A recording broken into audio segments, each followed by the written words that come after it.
السلام علیکم ناظرین، جہاں پہ پوری قوم اس وقت جو ہے وہ بھارت کی جو جارحیت ہے اس کے خلاف یک زبان ہے اور اپنے اداروں کے ساتھ کھڑی ہے، خصوصاً پاک فوج کے ساتھ کھڑی ہے، حکومت کے ساتھ کھڑی ہے۔ سیاسی جماعتوں نے اکثر اپنے اختلافات بھلائے اور وہ اس وقت پاکستانی افواج ہوں، پاکستانی حکومت ان کے شانہ بشانہ، اور یہ وقت بھی ہے۔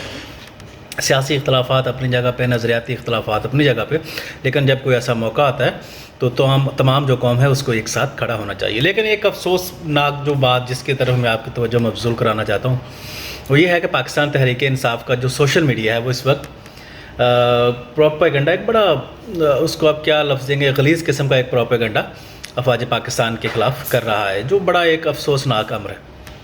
چند ایک مثالیں میں آپ کے سامنے رکھنا چاہوں گا۔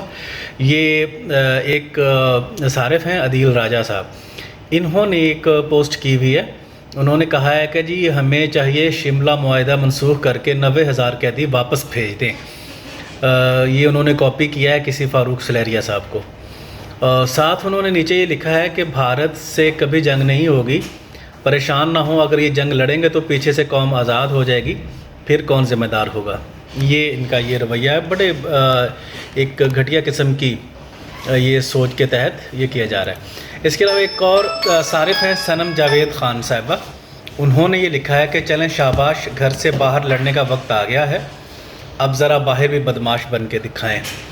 اس کے علاوہ عدیل راجہ صاحب کا ایک اور ہے کہ میں نے کبھی خوابوں میں بھی نہیں سوچا تھا کہ پاکستانی بھارت کے ہاتھوں اپنی فوج کے پیٹے جانے کے تصور پر خوش ہوں گے، لیکن سوشل میڈیا کو دیکھتے ہوئے ایسا لگتا ہے کہ وہ ناگزیر لمحہ آ گیا ہے۔ شکریہ عاصم منیر اینڈ نواز شریف کمپنی، تمہاری دن رات کاوشوں نے پاکستان کو یہ دن دکھایا ہے۔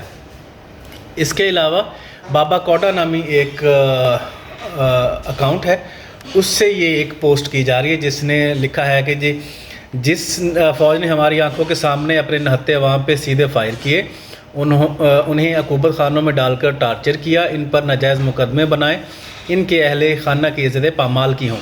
ایسی فوج پر اگر جنگ مسلط ہو جائے تو ہم نیوٹرل رہیں گے، ہمارے لیے ایک باطل دوسرے باطل کے ساتھ لڑائی ہے، اس لڑائی میں ہماری فوج کے جیتنے کا چانسز 1% بھی نہیں ہے، چنانچہ اس کے جیتنے کی تو کوئی صورت نہیں۔ البتہ اگر پاک فوج ہارتی ہے تو شاید عوام کو کچھ عرصے کے لیے فوجی فستائیت سے نجات مل جائے۔ بڑی ایک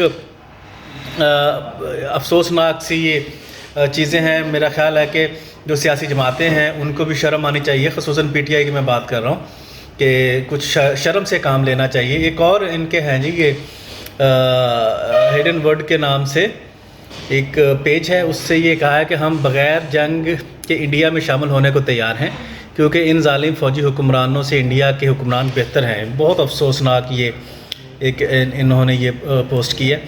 اس کے علاوہ محمد تنویر نامی ایک اور ہے، انہوں نے لکھا ہے کہ انڈیا یاد رکھے جو فوج اپنی قوم کا اس قدر بیڑا غرق کر سکتی ہے وہ انڈیا کا کیا حال کرے گی۔ اس کے بعد قمر نقیب خان ہے کوئی، انہوں نے یہ لکھا ہے میری دلی خواہش ہے کہ پاکستان پر ہندوستان قبضہ کر لے، اس کے بہت سے فوائد حاصل ہوں گے۔ اس کے بعد یہ طیبہ راجہ صاحبہ نے ایک اور دو میرے خیال ایکس پہ دو انہوں نے ایک اور پوسٹ کی ہے جس میں انہوں نے لکھا کہ جنگیں قوم لڑا کرتی ہے، جنگیں صرف بارڈر پر کھڑا سپاہی نہیں لڑتا بلکہ پیچھے قوم بھی لڑتی ہے، لیکن آج آپ نے قوم اور ریاست میں خلیج پیدا کر دی ہے۔ گھر میں بلی بھی شیر ہوتی ہے، 2 سالوں سے سارے جانور طاقت کے زور پر پی ٹی آئی کے لیے شیر بن رہے تھے، باہر شیر بنے اب شاباش۔ اس کے علاوہ ایک اور صارف ہیں چودھری امتیاز احمد، انہوں نے یہ لکھا ہے کہ بچپن میں جب گلی سے چوکی دار کی آواز آتی تھی جاگتے رہنا تو بڑی حیرانگی ہوتی کہ ہم نے ہی جاگنا ہے تو تمہارا کیا کام، وہ بات اب سمجھ لگی ہے۔ چند ایک مثالیں جو میرے سامنے جو آئے تو وہ میں نے آپ کو شیئر کی ہے۔